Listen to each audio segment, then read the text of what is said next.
तर अजित पवार कौटुंबिक भेटीसाठी दिल्लीत दाखल झालेत। अजित पवारांच्या दिल्लीत कोणत्याही राजकीय भेटी होणार नाहीयेत।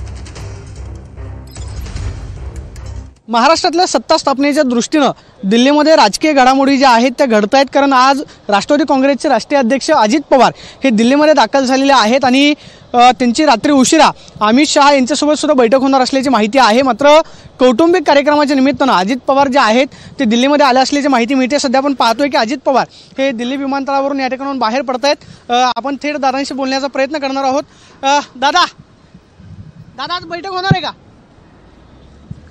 आपण पाहतोय की पार्थदादा पवार हे सुद्धा आपल्याला पाहायला मिळत आहेत आणि अजित पवार हे दिल्लीमध्ये दाखल झालेले पाहायला मिळतात। कॅमेरा पर्सन विनोद स्वामी, प्रदीप कापसे, TV9 मराठी, नवी दिल्ली। तर अजित पवार दिल्लीत दाखल झाले तेव्हाची ही दृश्य आपण पाहतोय। कौटुंबिक भेटीसाठी ते दिल्लीत दाखल झाल्याची माहिती आहे। आधी या संदर्भात भाजपच्या वरिष्ठ नेत्यांसोबत काही बैठक आहे का याची माहिती समोर आलेली होती। मात्र नवीन अपडेटनुसार कौटुंबिक भेटीसाठी अजित पवार दिल्लीत पोहोचले।